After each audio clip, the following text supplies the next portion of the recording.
மூன்றாம் வார்த்தை, ஆண்டவராகிய இயேசு கிறிஸ்து சிலுவையில் 7 வார்த்தை பேசினார். அதில் 3வது வார்த்தை நாம் இப்போ தியானிக்க போகிறோம். யோவான் 19:26-27 வாசிக்கலாம். அப்பொழுது இயேசு தம்முடைய தாயையும் அருகே நின்ற தமக்கு அன்பாயிருந்த சீஷனையும் கண்டு தம்முடைய தாயை நோக்கி, ஸ்திரீயே, அதோ உன் மகன் என்றார். பின்பு அந்த சீஷனை நோக்கி, அதோ உன் தாய் என்றார். அந்நேரம் முதல் அந்த சீஷன் அவளை தன்னிடமாய் ஏற்றுக்கொண்டான். இந்த 3ஆம் வார்த்தையை அதை தியானிக்கும் பொழுது பார்த்திங்கன்னா, ஆண்டவராக இயேசு கிறிஸ்து பேசின இந்த 3ஆம் வார்த்தையில் நாம் தெரிஞ்சுக்கொள்வது என்னென்னா, அரவணைப்பின் வார்த்தையாக இருக்குது, இது அன்பின் வார்த்தையாக இருக்குது, ஆறுதலின் வார்த்தையாக இருக்குது. இந்த 3ஆம் வார்த்தையில் ஆண்டவராக இயேசு கிறிஸ்துவின் குணத்தை நாம் பார்க்கிறோம். அவர் ஒரு பொறுப்புள்ள மகனாகவும் பராமரிக்கிற மகனாகவும் இருக்கிறார். ஆண்டவராக இயேசு கிறிஸ்து பார்த்திங்கன்னா, அவங்களுடைய தாய் இது வரைக்கும் அவர் தான் பொறுப்பெடுத்து அவங்கள பாதுகாத்து தாயினுடைய கடமைகள் எல்லாவற்றையும் அவர் காத்து கொண்டு வந்தார். அவர் அந்த சிலுவையில் அறையப்படும் போது கூட அந்த வேதனையின் மத்தியிலும் பாடுகளின் மத்தியிலும் தன் தாய் அருகே நின்று கண்ணீரோடு கூட வேதனையோடு கூட, இனி என் மகன் என்னிடமாய் வருவதில்லை என்று சொல்லி அந்த வேதனையோடு கூட அழுது கொண்டிருக்கும் பொழுது அந்த தாயினுடைய கண்ணீரை பார்த்து ஆண்டவராகிய இயேசு கிறிஸ்து என்ன செய்கிறார் என்றால், ரொம்ப நேரமாக பக்கத்தில் எல்லாருமே கடந்து சென்ற பிறகும் கூட ஒரு சீஷன் கடைசி வரைக்கும் இயேசு கிறிஸ்துவோடு இருந்ததை கண்டு இவர் தன்னுடைய தாய்க்கு ஏற்ற மகனாக இருப்பார் என்று சொல்லி தன்னுடைய தாய்க்கு மகனாக அவர் தேர்ந்தெடுக்கிறார்.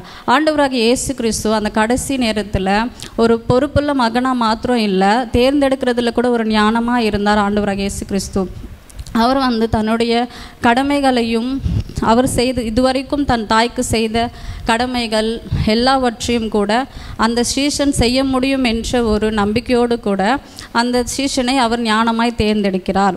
இனிமே அந்த மகன் அந்த சீஷன் தன் தாயை எல்லா விதத்திலையும் ஆண்டவராகிய இயேசு கிறிஸ்து எப்படி பார்த்து கொண்டாரோ அதே போல் தன் தேவைகளையும் கடமைகளையும் பார்த்து வருவார் என்ற நம்பிக்கையோடு கூட அந்த சீஷனை தேர்ந்தெடுக்கிறார்.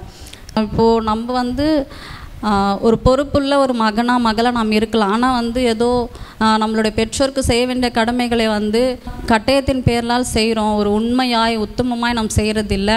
இயேசு கிறிஸ்துவிடத்திலிருந்து நாம் கற்றுக்கொள்ள வேண்டியது என்னென்னா, அவர் அந்த கடைசி நேரத்தில் அந்த வேதனையில் கூட அவர் தன் தாய்க்கு ஏற்ற மகனை அவர் தேர்ந்தெடுத்து கொடுக்கிறார். இதிலிருந்து நம்ம அவருடைய குணத்தை நாம் கற்றுக்கொள்ள வேண்டும். அந்த குணம் நம் யாவருக்கும் இருக்க வேண்டும். எல்லா வசதி இருக்குது, இப்போது நம்ம ஆரோக்கியமாக இருக்கிறோம், சுகமாக இருக்கிறோம். இந்த நேரத்தில் கூட நம்ம நம்முடைய பெற்றோரை கவனிக்க நம்மளால் முடியல. நமக்கு எல்லாம் இருந்தும் கூட நம்ம பெற்றோரை நம்மளால் பார்த்துக்கொள்ள முடியல.